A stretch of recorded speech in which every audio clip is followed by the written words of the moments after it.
Hi, Dav here, and today we have a new episode in the Art Review series, and today we'll be checking out the work of Maciej Sidorowicz.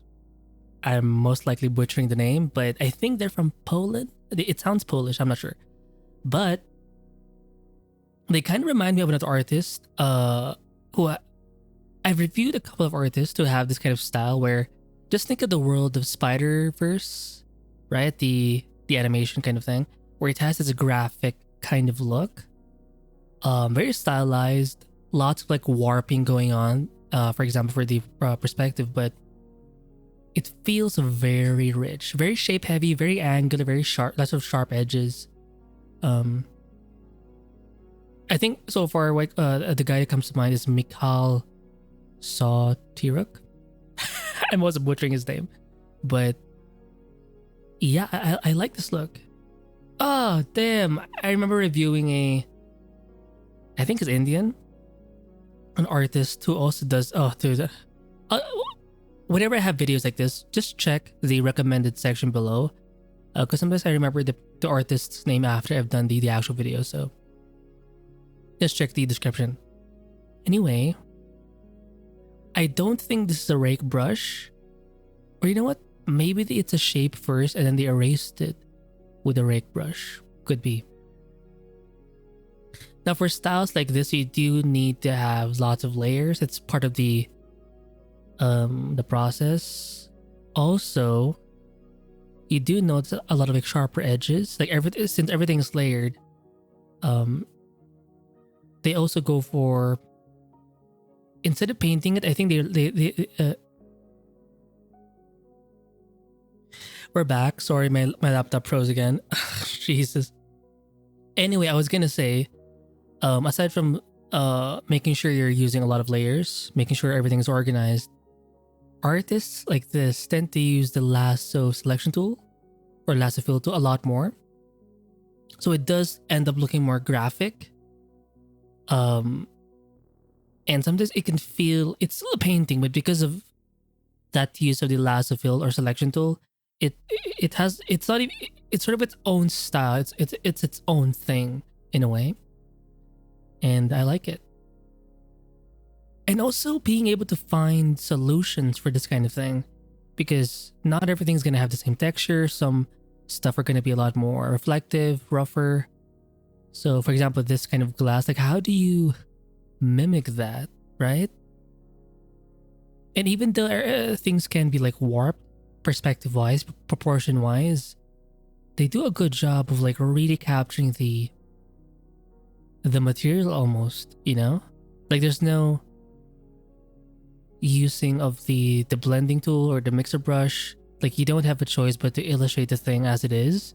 Yeah, you can warp it a little bit, shape wise, proportion wise, but that thing has to be actually there. Like the edges, you can't hide the edges because the edges are all like defined. So I do find this sort of art style very impressive because you can't really hide things as much. Very cool. And you can make it look more painterly by just adding more brush strokes within those like shapes, right? Within this like wall here, lots of like brush work going on, graffiti, using a lot of like noise textures, noise brushes, having that layered look of different like techniques. It just makes it look less, because there's a style in like editorial illustration where everything is just flat. So, but the thing is, that's kind of the beginning of a process like this. You do have to paint within those like larger silhouettes, larger shapes. Look at that.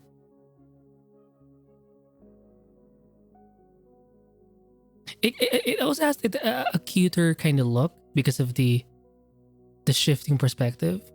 I like how they did the trees. They're very interesting, very unique. And they made it look diverse. I'm not sure how they did it, but it works. Like even this part over here, the stop sign, the post, the stop sign, the lampposts, like the car here, I'm guessing being chased by this police car. Very cool. The birds and these electric lines. Very nice. Look at the mood. Everything is dark, cool. But the light here is, it's not like a warm light, it's like a LED. But you do see how this area is a bit more warm. It's more like yellow a little bit. I like that. But do you see how they capture like that night sort of vibe? That is so cool.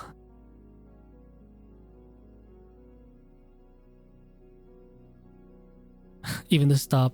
I think they selected that as well. Or use a lasso instead of like actually like painting it.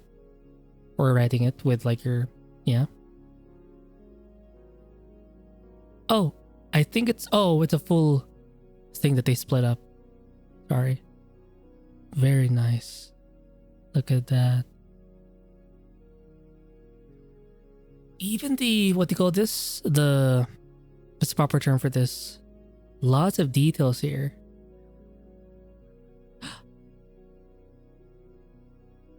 It's cold outside. Look at how they capture the reflections for this, like, I'm guessing a train station, right? Like, it's not exactly like a glass reflection. Like, it sort of mutes what it sees, what it reflects. Like, it diffuses it a little bit. Just look at like a commercial kind of kitchen. Like, there's a certain look of this kind of metal where it diffuses the light, the reflection. So it's not a clear thing. Dude, that is so... Even the arrows and the X's, arrows. Like, you're supposed to go here, not here. No shit. ATM? I think it's an ATM. Damn. Like, I'm guessing this would take so much freaking time to do, but the end result is so freaking worth it. Even the speaker, do you know the speaker, it has like a texture to it, like this part over here? But they only showed it via this lighting because it's coming from the window, right? So you get to see the textures of this speaker, like the little opening things in that kind of spotlight. That's so cool. Oh, a halftone thing going on in the back. I'm guessing a stack of CDs. I'm not sure what these are. A stack of CDs? Could be. Oh, again with the halftone texture here? Or it's not even a texture, it's like a brush stamp. Very interesting.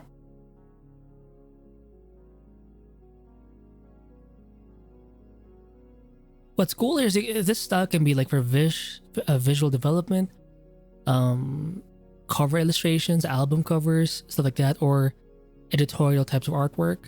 Like, I've seen these types of styles be used. And also it looks modern, but it still feels artsy. That's what I like about it. Like, they're not trying to hide the fact that they're using lasso tools, but it doesn't feel too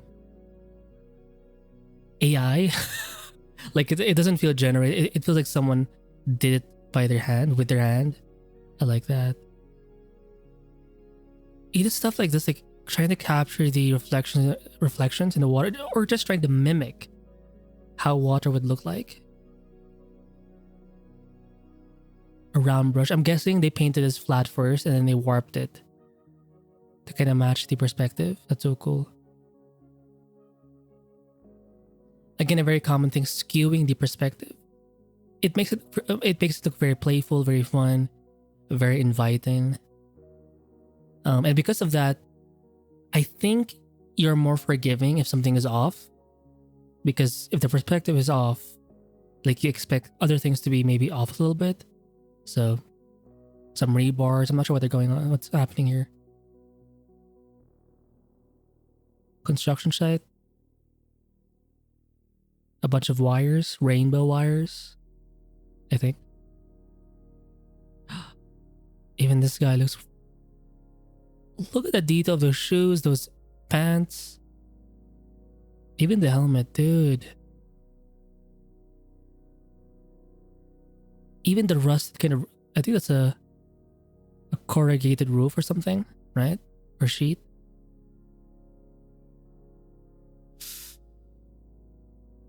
Interesting. It's sort of like a newsprint.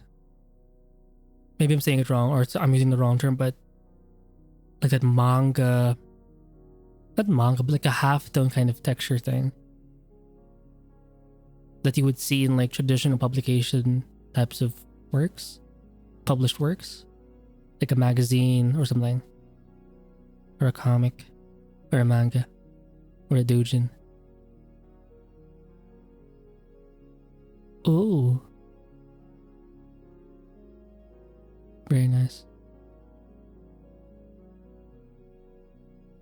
And I like how even if like they can draw both people and environments kind of well, like it feels and looks consistent, like nothing is off. Because sometimes when you're so focused on like characters, the moment you start doing environments, there's like a gap in like skill. But I think it's because if you're so focused on shapes, you can pretty much do anything. So that's why it looks consistent. Whether they're focusing on a bike like this or on a person, it's like a consistent approach to things. Because they're all seeing it via shape. Even the shadow here, dude, that is so insane for these parts. Whoa. That is so cool.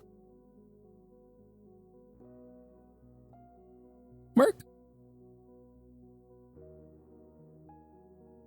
Tornado. Right? A person here. But look at how the shapes are broken down. Same thing. Shapes. Oh, that's so cute. We have like a swan here. What's the plural of swan? Swans? Oh, do you see how sometimes when there's like wind in like a what is it? Not a pond, a lake. It's kind of like a lake or a river. I don't know. It's like a still water thing. And when wind passes through, you can kind of see like little tiny waves. They were able to capture that in this scene. That is so cool. That is so cool. Like it feels like as much as it's a 2D thing, there's some movement. Like you can feel a little bit of the atmosphere, like the movement, you know? That is so cool. Very warm.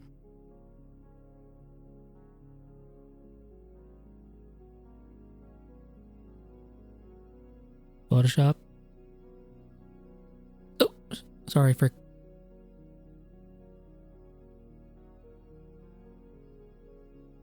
Some more environments. Some nice planes.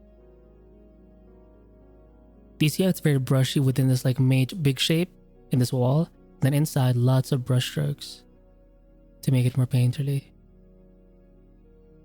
I mean, you can leave it as like a flat thing, but I don't know, it can look boring if you do it that way. Whoa, that is so cool. I'm guessing they're into graffiti. I'm not sure what markers are these. Acrylic markers maybe, I'm not sure. Because in their work, they often like write stuff as well. Right? That is so cool.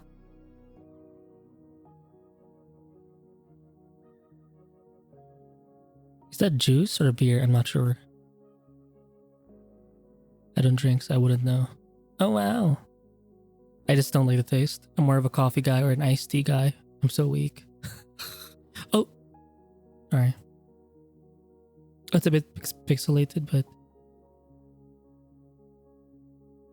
Whoa. The thing is, like, how would you replicate this? I've seen some games where they're able to model stuff like this, where the perspectives or the proportions are kind of warped this way. That would be very challenging, but I feel like if you have enough art like this, because again, with a style like this, there's hardly any ambiguity, so it's gonna be easier to model, I guess.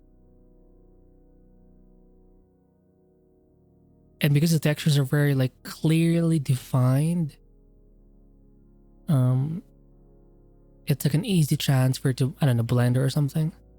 NASA road, manned spacecraft, center, next, right. Very cool. Oh. What? Submarine Apollo 10 something? For Netflix? So I'm guessing official concept art here.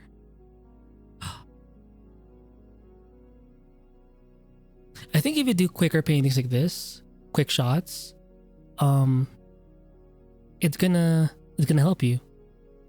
Instead of just doing like one big painting like every week, you could do like a bunch of these, maybe even a day, or maybe like once a day or something. I don't know, because I've seen plenty of artists who have like big portfolios, like really good artwork, art styles. They'll have like certain posts where it's just a bunch of like these types of paintings where they have that plain air kind of look. Like you don't have to actually go outside to paint this or these types of things, but you can tell they did it a lot quicker. You know, it's a lot more spontaneous, but I think over time you get, because of that amount of experimentation, you eventually learn to do certain things faster, more efficiently. You tend to find certain techniques, right, that you can use later on. That is so cool.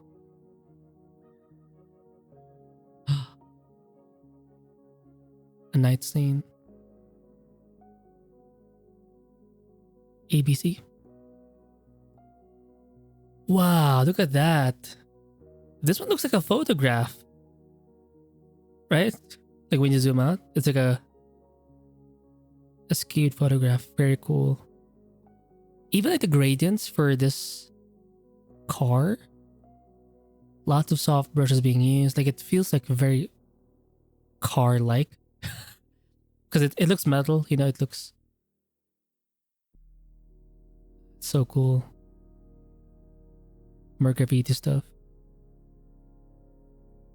Like even the actual stairs, like it's unique to like each part, each level. Wow. Like even if there's nothing happening, but the context of, for example, the graffiti stuff, the details of this like alcohol bottle, the cigarettes, the Santa Claus kind of hat, the white splatter paint, some blood, someone maybe got punched, whatever. Some two welcome mats, doormats. Like there's a story here, right? That you can sort of imagine. Okay, we're looping in. So yeah, I guess that's it for this review, art review of Maciej Sidorowicz. I'm butchering the name, I know. But I will link their page in the description below. And yeah, I'll see you in the... Let's go back here to the car. Oh, dude.